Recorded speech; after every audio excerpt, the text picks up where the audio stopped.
Hello, everyone. Welcome to the Mark Armstrong podcast show. And this afternoon, I'm joined by Sue-Worrall, who's from the Health Hub Academy. And we're going to have a little chat about the Academy, about Sue's experience of dealing with the health and nutrition sector for a long time and the fitness sector, and also a little bit about networking and lockdown and all those sort of things. So how are you doing today, Sue? You okay? I'm good. I'm really good. I'm good every day. Brilliant, brilliant. That's the same as me. There's no point not being good every day, otherwise you've lost the day.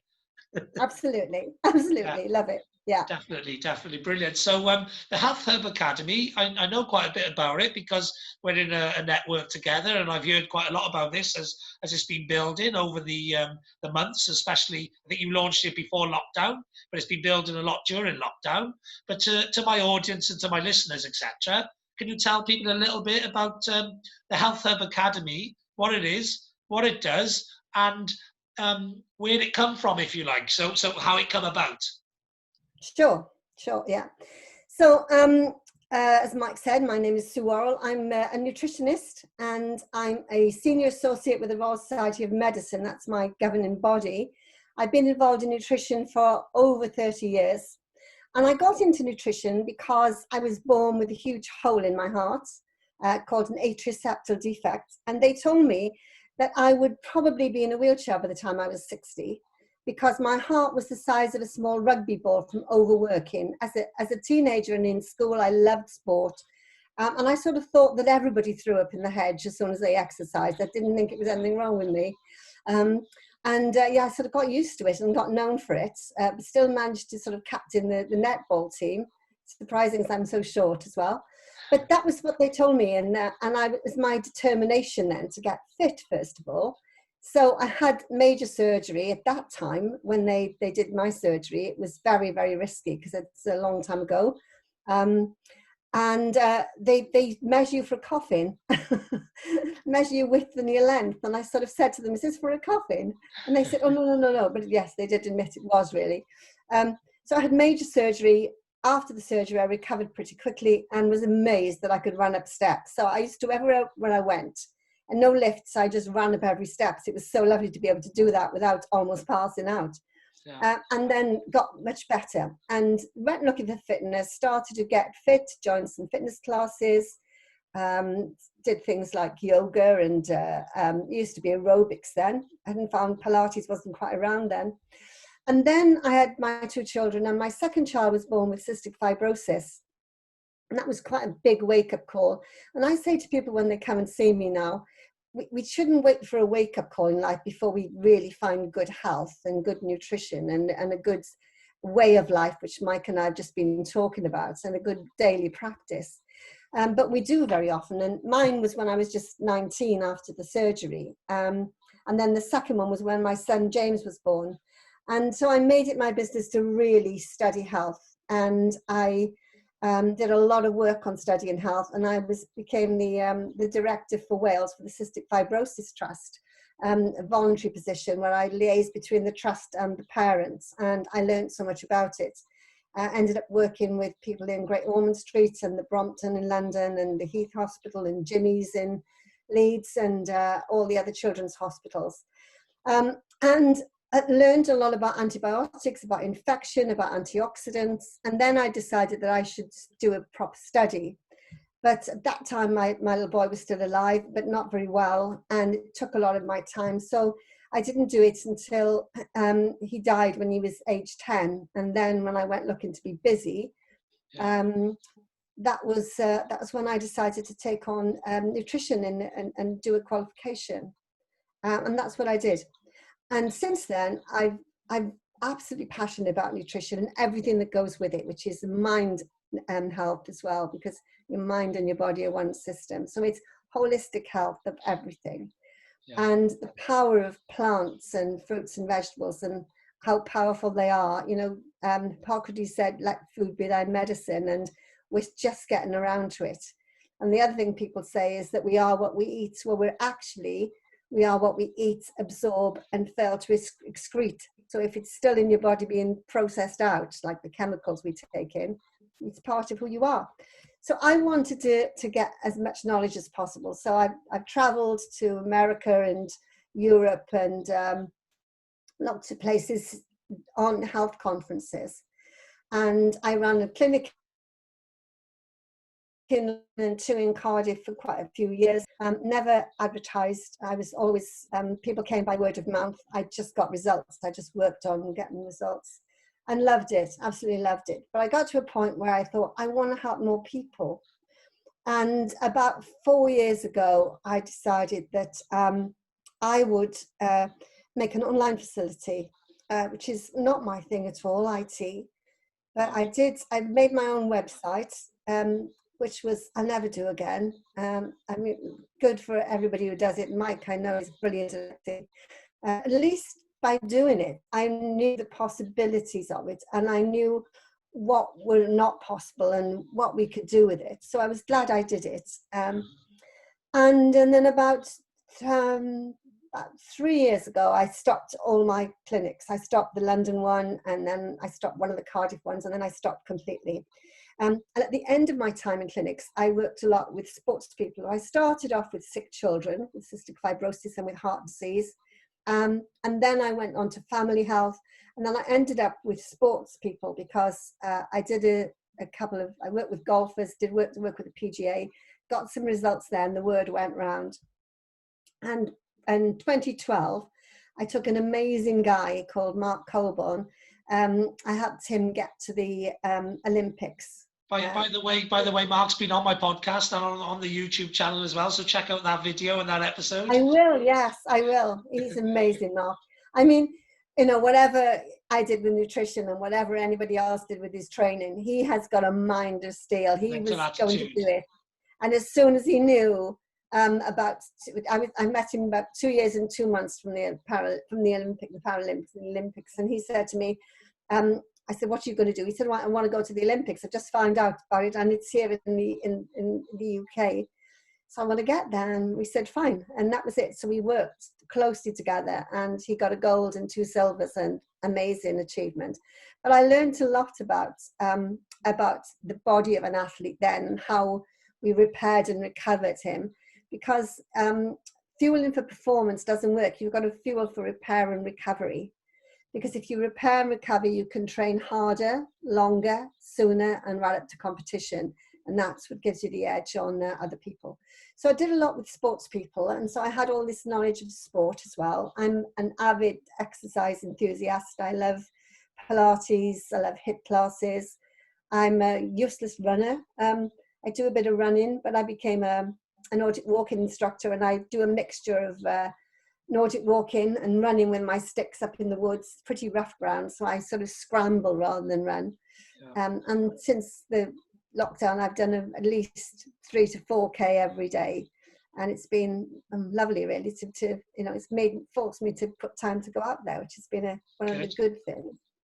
Yeah. So I decided to put this online, and I didn't want to die with my knowledge. Not that I'm going anywhere yet, but I am in my 73rd year, so I'm not a spring chicken. You start thinking about legacy a lot more, don't you, at that time of life?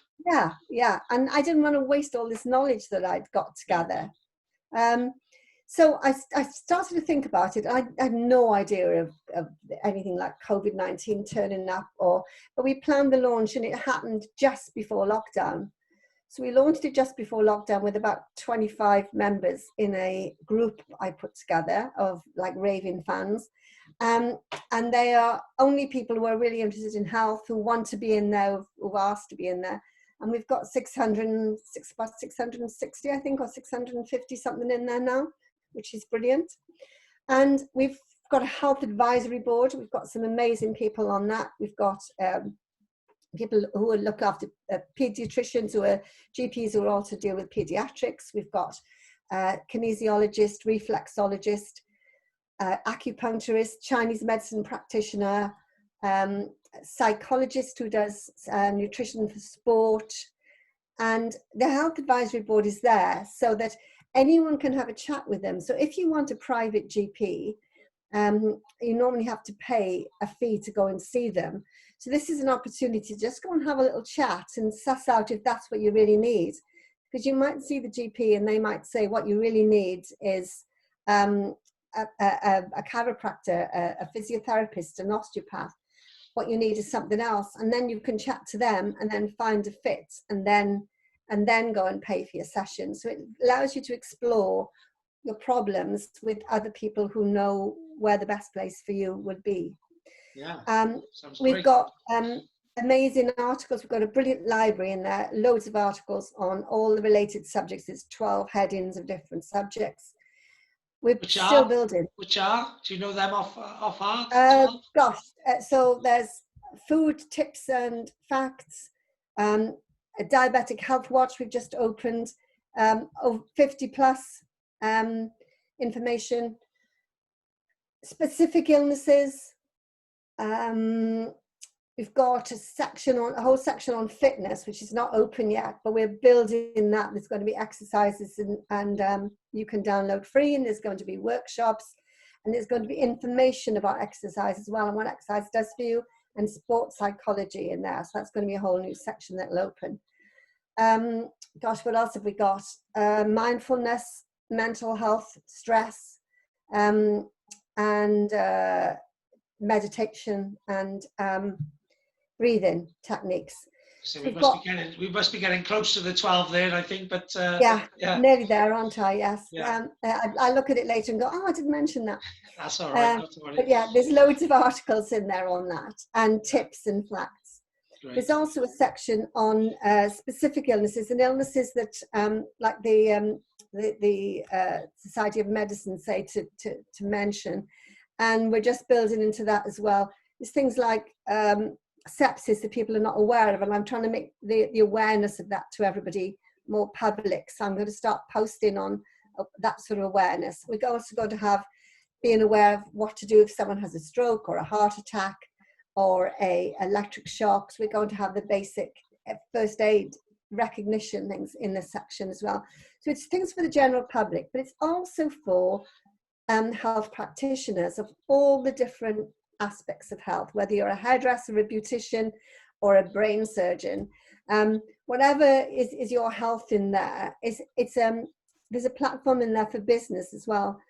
Do you know there's a big website and there's Facebook pages for GPs now who are looking for a second income because they don't want to be in a GP surgery 6 or 7 days a week. They want another income, and they want another hobby job, a job that they're passionate about besides being a GP.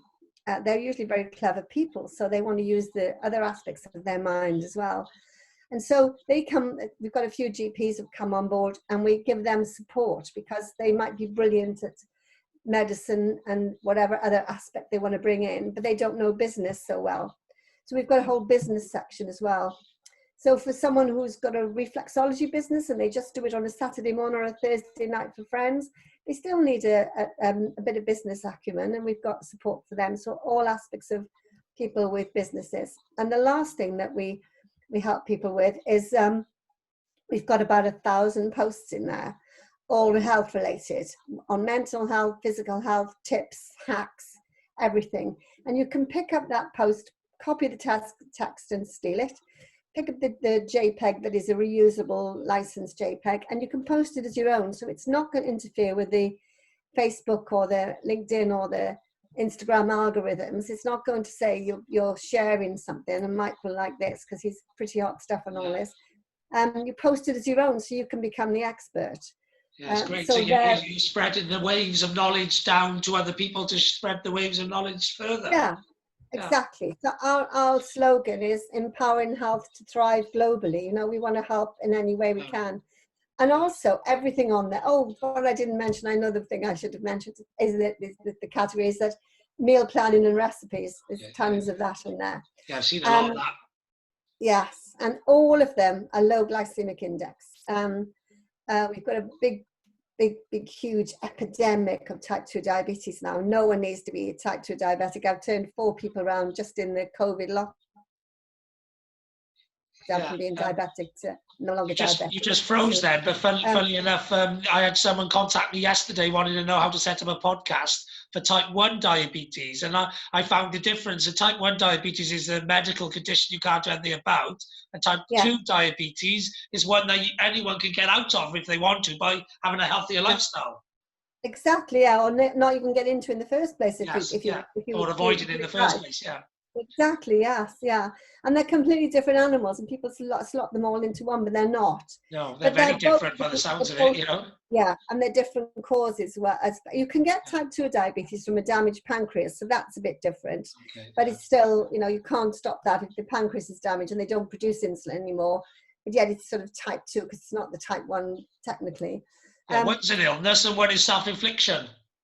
It is, yeah, mostly, apart from a few cases. Yeah, Yeah. but they're both not disease of sugar like people think. They're disease of insulin. It's a problem with insulin absorption and whatever.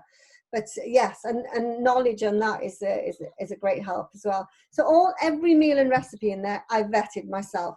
I've altered it so that if it's things like there's a lemon cake in there with no flour, and you use ground almonds. So the actual recipe I took it from, I've reduced the sugar by a half, and it's raw plain sugar, and double the ground almonds. So it's a beautiful cake. It's still plenty sweet enough, but it's because of the fiber in it and because of the protein in the ground almonds, it's now slow glycemic load. And another great tip for you is white carbs are not so good for you, and pasta is fast starch. You know, starches become go to sugar very easily. So beige carbs are not very good. But if you twice cook them, so when you've got all this starch in things like pasta, if you cool it down, as it cools, those starches become fibrous. They're not insoluble fiber, they are soluble fiber, but it is really good for your gut still. So they go from high GI to medium GI. Then if you recook them by cooking them in the morning, rinsing them off, letting them cool, and then add into your pasta sauce in the evening, when you reheat them, they become even more fibrous. They go from high GI to low GI. Okay, so actually, that's something I do. So I cook pasta quite a lot in large quantities, and then I'll cook it again, you know, with different sauces and stuff, you know, when I want to use it. So that's actually doing better for the pasta. It is, yeah. And if you use wholemeal pasta as well, it's even better again. Yeah. Okay, yeah. It's really good. It makes a big difference. I changed all my bread to wholemeal, but I haven't changed my pasta yet. But I didn't know you could get wholemeal pasta, but I'll change that. Well, it used to be a bit chewy and not very nice, but there's some nice ones around now. Yeah. But all the pastas you can cook twice anyway. So if I don't eat a lot of pasta anyway because it's all carbs, you know what I mean? But I have it now and then. Yeah, but you know, people talk about carbs all the time, but you know, broccoli is carbs. Yeah, no, it's bad carbs. It's like slow burning carbs, you know. It's how fast the sugar goes into your bloodstream. So yeah, and most of them they're not so good are white carbs. But you can do the same with rice as well. You've got to be careful with the rice because there's a bug in rice that doesn't get killed when you heat it. But you can still do that with. And the best rice is basmati brown wholemeal rice. It's lovely. It tastes lovely. My grandchildren will still eat it. It's not too brown and sort of husky. It's really lovely. Twice cook that. It's a fantastic meal to have that as a base. And mix half quinoa with it. So quinoa is higher in protein. A great grain. Some people find the grain a bit too harsh tasting. Mix half with rice, and that's a lovely way to sort of slow down the sugar in your meal and add extra protein, which is lovely plant-based protein as well. Yeah. So all this information is in the Health Hub Academy, and we are just starting to ramp up now. We're just starting to get some more health practitioners in there who are going to be very active. So today is going to be our first live cookery session with a lady called Elnat, who is a domestic science teacher and a personal trainer. I've had her on my podcast and YouTube channel as well. I know you have. She said she'd been on. You get everyone on. I get everyone on. I'm busy. I'm busy, you know. Well, busy, yeah, fantastic. So she's going to be on this afternoon making mayonnaise, making homemade mayo because it's so much nicer. And we're going to be doing loads of that, and then we got upmarket courses as well, and we will be launching beginning of September now our nutrition course for mums, just the basic nutrition that we should all know. And it's got a lot of family recipes in there as well and some tricks and things. So that's a lovely course for any stay-at-home mum to do or any working mum to do. So lovely nutrition. We've got a little session called Mums in the Know, mums who want to know more and mums with new babies and things who wanted to expand their mind while they're at home with the babies. Have you So got anything with the psychology of food and that? Because I know so many mums, and you know, sorry, I know they're busy and stuff, but their children don't want to try vegetables and stuff, and they give in and they allow their children to have chips forever or happy faces forever or, you know, fish fingers forever or whatever, and it's a psychology problem. They're allowing the kids to dictate to them what they want to eat and not, and actually they've got to grow a set, I always say, and become a parent and tell the child what it wants, and if he refuses to eat it, wait until he's hungry enough and he'll eat it. Yeah, there is quite a bit of that there. It's easy to say when you're not a parent, mind you. I got 3 daughters, so I've been there. I've had those conversations. They won't move it. They won't leave until they eat it because I'm a parent and it's my job to make sure they're healthy. Yeah, I know. And then there's sick children as well. My little boy was a very poor eater, and it was very hard because he had so much bad chest all the time. He felt sick most of the time. There's other problems as well with kids, and it's not easy, I know. But no. But you have to stick at it, like, you know. So it is. I think the psychology of food is important because that actually is the bigger problem, I think, than the actual nutrition, like, you know. Yeah, and we've got loads of children's recipes. We've got a whole children's section, and Elnette is it's her speciality. She's going to be cooking lots of children's food. This is why we started on mayo, to make homemade mayo and tomato ketchup then for children that is not full of salts and sugar. But yeah, it's like with chips, you can give them sweet potato chips instead of like fried chips. You know what I mean? You know, you've got to try with different angles. You just keep trying and just make sure they're hungry before you feed them. We've got something called, quite right, Mike. We've got something called magic sauce, and you have to go into the Health Hub Academy to find out what the magic sauce is. But it's a mixture of all sorts of vegetables. It tastes lovely, and you can put it in mayo, bolognese. You can put it in shepherd's pie. Put it in everything. They don't even know they're eating vegetables. Great. Yeah, no, that's the thing. You can be stealth. You just got to be a bit sneaky, haven't you, as a parent? You've got to be a bit sneaky about where you can put things, like, you know. Exactly. And the thing is, if child's body never experiences vegetables, it will never crave it, because your body will only crave when your subconscious, when it recognizes something's doing it good, it'll crave it. But if it's never had it, it's not going to start craving it. No. But, you know, my mum say, well, he'll only eat, you know, my son will only eat crisps. I've had one mum that the child would only eat Twiglets and Marmite sandwiches.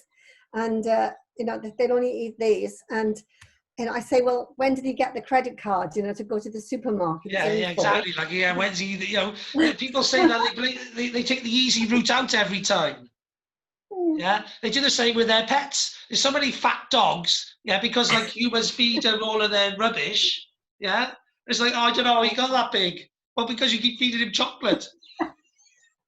Yeah, absolutely. Yes, it is. Have we got a pet section? Because you should have a pet section.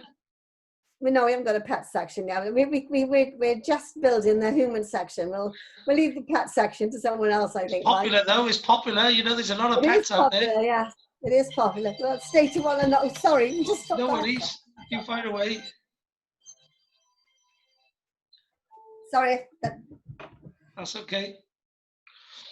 I lost my IT for a second then. Yeah, sorry about that. I should have put it off. Yeah, no, I won't do the pets. We'll leave that one for now. But there's so much more to do for in the Health Hub Academy. We're growing all the time, and we've got more and more people coming in.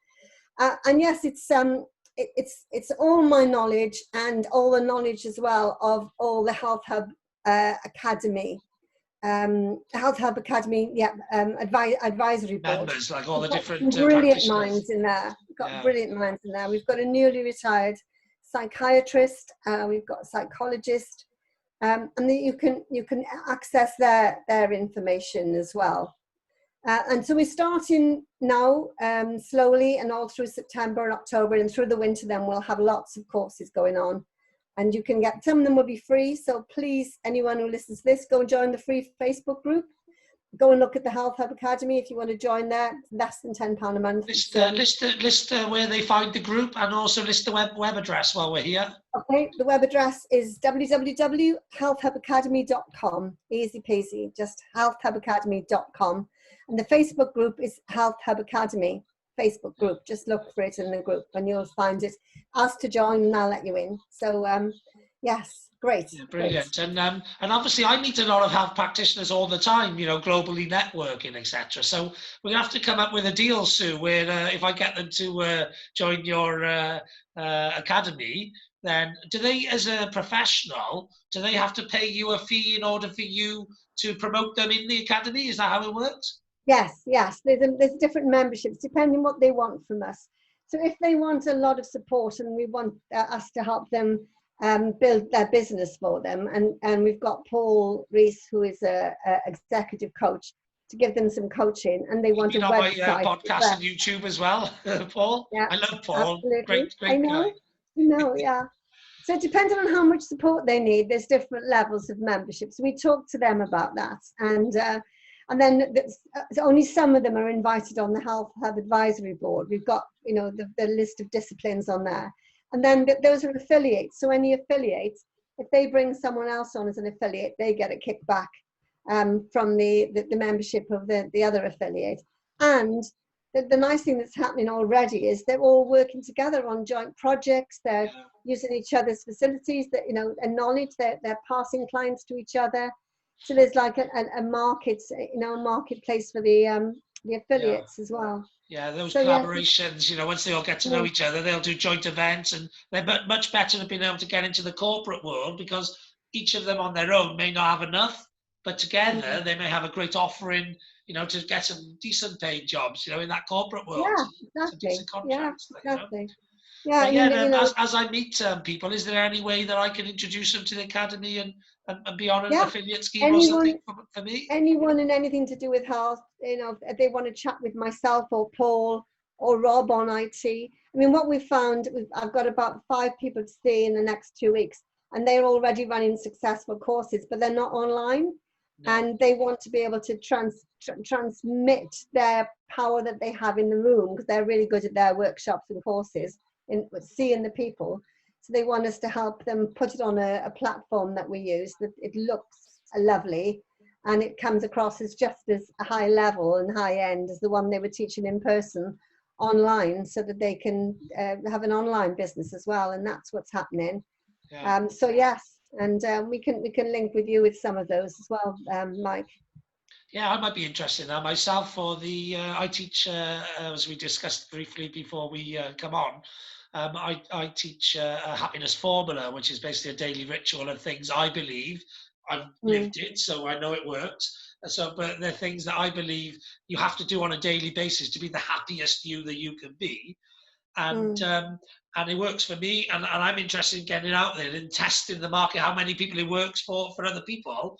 I believe most people try to be happy every day. Well, I say most people, except for negative people and miserable people, but most happy people try to be happy every day. But I think sometimes they're only doing 60, 70, 80% of what I believe they need to be doing. And if they concentrate on the rest of it, they're missing 10, 20, 30%, I believe they'll be much happier.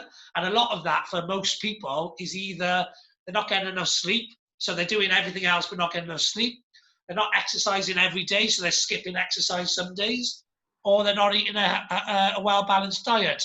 The most of it then, most people do.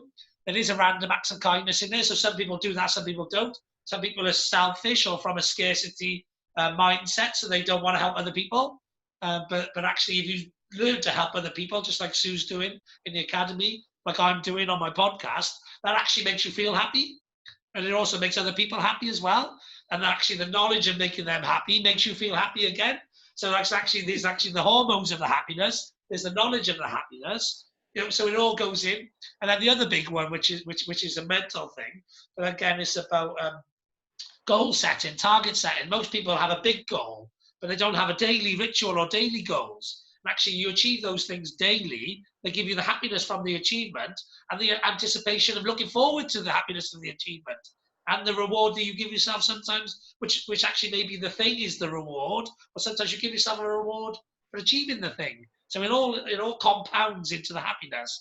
And my belief is most people are just 10, 20, 30% away. And they just need that little boost to get over into the, I'm really happy now, and I wish I was doing this all of the time happiness state, So I might want somebody to I might discuss with you off air about what that looks like to join. We'll show you around. We'll have a Zoom and I'll show you how it works. Yes, brilliant. That sounds good. And is there anything else that you've got going on at the moment, or that you want to cover? Not really. I'm absolutely full time on this. Yes. Yeah, as I said, I'm 73. Most of my friends are saying to me, why don't you stop? And I said, because I don't stop because I love it. You know, I really love what I do. And we Yeah. were talking about earlier, I'm a bit of an adrenaline junkie. I like to be scared and do something exciting. But Yeah. this year I haven't done anything, so I'm busy looking for something to scare me at the moment. Yeah, well, we were discussing because I'm an adrenaline junkie too, and I found out Sue has done a few, uh, crazy things, if you like, on your birthdays and stuff to celebrate a big 6-0 or something like that, which is exactly the way I would do things as well. I like to scare myself as well. It's the reason I think why you're willing to go global, because most people be too scared to try and do something like that, and why you're willing to, if you like, bare your soul to the world, if you like, via your content online, because you're not frightened of being frightened or being scared. And in fact, you can use that fear to drive you on rather than to cower you away, if you like. And I understand that nature because that's exactly how I am. The more frightened I am of something, the more I'm willing to give it a go, because I believe that a fulfilled life is lived outside of the comfort zone and not within it. And so therefore, once you live in that comfort zone, you're missing out on so many experiences, which are the life enhancing experiences of life. The things like challenging yourself, pushing yourself, going that extra mile, doing things other people won't do. What the people who are comfortable are doing with their lives is staying in that comfort zone and missing out on all that growth opportunity. Yeah, that's what they say, that outside the comfort zone is where the magic happens, you know? Yeah. Yes. Yeah. So, And yeah. I relate very much to you like that, and I would imagine at your age I'd be doing the same things. I hope to be. I hope to be, because again I'm passionate about what I do as well, and I can see that with you and the health and the nutrition, and actually it all comes down to helping people at the end of the day, helping as Yeah. many people as And possible. you've got to get good health, because I said the other day in a post, a healthy man has many wishes, but a sick man only has one. And it's Yes. very true. So once you are ill, all you want to do is get better. And so, yeah, I had a wake up call early, as I said, and I've looked after my health ever since. And my grandchildren call me crazy mama. Yeah. And Because I'm lucky. I haven't had no health wake-up calls or nothing like that. But I was lucky. I had a wake-up call early on in my life, which was I think I could have probably gone on to be a professional rugby player, and I missed out on opportunity because of life circumstances and things. And that's my biggest regret in life. But I don't regret it so much now, because I wouldn't have gone into the entrepreneurial world and been as experienced as I am in that world had I gone into the professional sports arena. But mind you, I'd have had a better career from my perspective, being a professional sportsman, which is like what I grew up as a kid wanting to be, if you like. But ever since that happened at a young age, I've always lived a life of no regrets. I don't want to live a life. I don't want anything else in my life to be that big that I think I wish I did that. So to me, it's always about giving it a go. And if you fail at this, so what? You learn from it and you move on. But to me, it's about never having anything in your life that you wish you did, but didn't have the balls to do, really. Because to me, it's like, have the balls, do it. If you want to do it, do it. Because it's only one person can make it happen, and that's you. That's my sort of mindset. So, yes, and I definitely. I understand. agree. Yeah, and I understand exactly where you're coming from, because I see it in you. I see the passion, the enthusiasm. I myself am looking to build my own academy in my area of expertise, or university or something. And that's because I love helping people as well. And it makes you feel great. And luckily, I'm quite lucky. I'm still only 42, 43 now. So I found that early, I found it early, and that's what I want to do. So hopefully I'll have, all being well, I'll have longevity Plenty of in time. doing that, plenty of time. And, Yeah. hopefully you will too. Obviously, health is one of those things that even if you look after it, sometimes you're just unlucky, aren't you? Sometimes there's a bigger decision to what happens with that. But everyone these days Yeah. is living to 100 anyway. So you're about to do 120. Well, yeah, my little elevator pitch that I did a while ago and made people laugh was that, the human body, they're saying, is meant to last in about 117, 118, really. It's what we do to it that matters. Yeah. So I'm going to die at age 117 in my bed. My shocked guess by is a jealous you're lover. going to go a while, Sue. You know, my guess is because, You 73, didn't hear you the got the end. energy of a 50-year-old, Didn't hear the end of that, because you listen to the end of it. Or it I'm going to froze. die at 117 Yeah. in my bed, die in my bed, shot by a jealous lover. Oh, yeah, that's a good way to go. I always envisaged, I've never wanted to get to the stage, because I see my nan deteriorate through Alzheimer's, and I never want to get to that stage. So I always think, like, when I'm diagnosed with Alzheimer's, I'm going to jump out of a plane, with, I'm going to do something With that's no going to parachute. take my heart to go, I'm going to keep doing things until my heart goes. But knowing me, I'll just love it, land, and be like, oh, that didn't work. What else can I do? But trouble is, your mind is, it goes, and you can't make the decision by then. It's not an easy thing. No.